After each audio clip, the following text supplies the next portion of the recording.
So in this lesson, we're going to focus on what a health promotion assessment is and what that means for our patient. So when we talk about health promotion assessments, it's our opportunity to look at the patient completely. Yeah, it includes a physical assessment, but it also includes a lot of other information. So it helps us check on their history. It also tells us about their lifestyle, any stressors, spirituality, education, or support. It helps to give us a better idea of what's going on. So let's take a look at all these different parts. So when we look at our patients, we need to get a great history and physical, and we call these HNPs.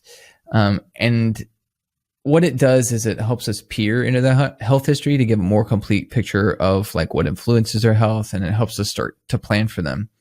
The first thing we look at are like age, gender, race, culture, but we also look at other things like where they live, date of birth, marital status. These are their demographics. So the other thing that we also look at is medical and surgical history.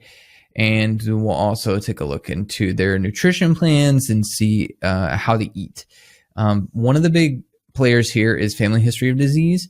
So there are lots of links between family history and risks for disease. So things like stroke, diabetes, heart disease, they give you a great look into risk. We also want to ask like about their immunizations or vaccines. So like, have you had a recent flu shot for this flu season? The other thing you want to look at is medications. Medications will tell us how compliant they are. So what medications are they on? Do they take them every day? What dose? How long have they been on it? That gives us more information as to if they come in with a giant laundry list, you know that they maybe have a few more comorbidities that we got to pay attention to. Your H&P is also going to have a head to toe physical assessment, and that's outlined in other lessons. So be sure to check those out. It also helps to confirm information they told you. If you have a patient that said they've never had any surgeries and they have a large surgical scar on their abdomen, it helps give you more information as to maybe how forthcoming they're going to be about stuff. So really focus on building rapport. So once you're done with H&P, you're going to look at lifestyle. So these are things like what kind of job do they have? That tells us the risks for like hazards. So maybe are they exposed to chemicals on a regular basis? The other thing you can ask them about are drugs and alcohol. One thing I like to tell my patients is I'm not a police officer. This isn't a criminal investigation. You're not in trouble, but it can give me some more information so that I know if they're a regular user of certain drugs, if I should be worried about some sort of maybe withdrawal. But it usually results in a couple of laughs. So it's always a good way to kind of break the ice. The other thing you want to look at is tobacco use. So how many packs a day do they smoke? Packs. And you want to multiply that times how many years they've smoked. And this gives you something called pack years, which you'll see in other courses, but it's basically a risk indicator of the likelihood of certain diseases. So the other thing you also want to take a look at is exercise. How often, how intense is their exercise? That tells us, oh, I work out 4 times a day. Well, what does that mean? When you say workout. So no, I lift weights 4 times a day. Okay. Maybe they're lifting a lot. So ask them about intensity, how often, that kind of stuff. So the next thing we're going to look at are stressors. You want to look at current levels of stress and find out what the stressors are. Find out, what is our current level of stress? What causes stress? You also want to ask them about how they handle stress. So do they handle stress well? Do they not? Does the principle of stress actually make them stress out? This helps tell us like how they handle and cope with changing situations. You also want to ask them what kind of family support they have. Big player. Illness by itself can be stressful. And if they don't have any sort of like solid support system, now is the time to really pick up on that, because it can allow you to be proactive and get the resources necessary for them. Spiritual aspect of care is really important for your patient. Lots of patients have spiritual or cultural beliefs that play a big part in their sense of self. These things help create their identity. For example, for instance, you can have a patient and they go to church on a regular basis. Their church family is a big influence on their life.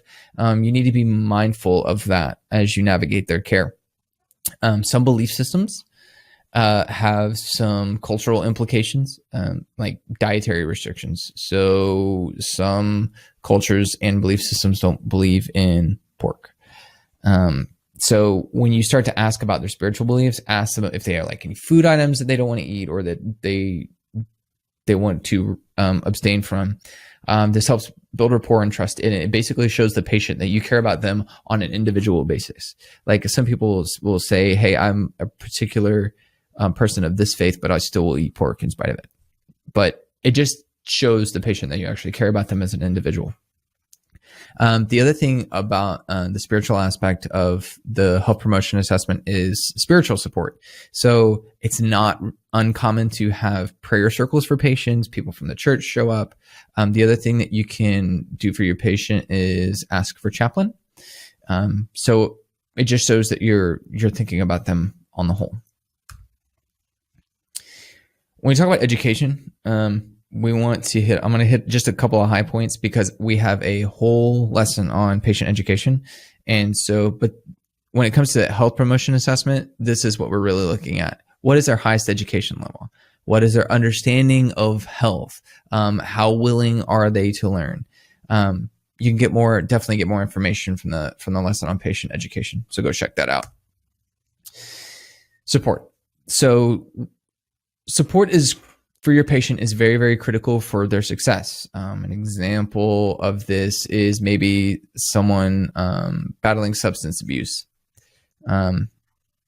If they don't have a good support system, their sobriety may be impaired.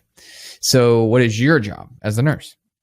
Well, you can first help by talking to the patient or who supports them, like what family members, kids, wife, husband, brother, parents, this kind of things. The list really goes on, but also asking the patient, who helps you. Putting those puzzle pieces together really help you identify maybe gaps in the support system. Next, you want to take a look at those people themselves. Do those support people believe in change? So if you have a sick patient in the hospital, does the family want them to get sick? And how that kind of tells you how helpful they're going to be in the recovery process. So take a look at that. The last thing, the other thing about that is that you would also want to educate them. So if they don't believe in that change, you need to educate them into how that change actually affects them as well, because that also helps. The last thing you want to do is identify resources for your patient. So if you can identify those barriers, you can also identify resources, especially in the community. So example of the patient with substance abuse, if you know that they have some problems, so maybe NA or AA. This is Narcotics Anonymous, and this is Alcoholics Anonymous. So those things can be a good resource for a patient. When we talk about nursing concepts, all of our concepts really go hand in hand for this lesson.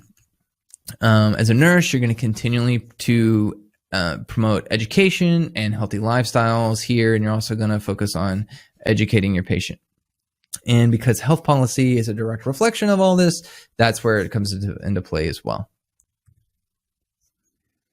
All right, so let's recap. First off, if you head into your health promotion assessments aiming for total wellness, you can quickly identify risks for disease and areas of improvement for your patient. You want to look at your patient's medical history, family history, current lifestyle, and it gives you insights into gaps in their health. You also want to identify patient stressors, current levels of stress, and support for stress. This helps to reduce stress throughout the healing process. When you educate your patients, you want to look for education barriers early. If you can identify what those barriers are and available resources for your patient. Make sure your patient has support in every corner. From the family members, you can have members of their own faith, and make sure that people are in their corner and to help them to succeed. All All right, lots of information on this lesson, but it definitely helps you as a nurse to look at the whole picture of your patient. So check out all the resources attached to this lesson. Now go out and be your best selves today. And as always, happy nursing.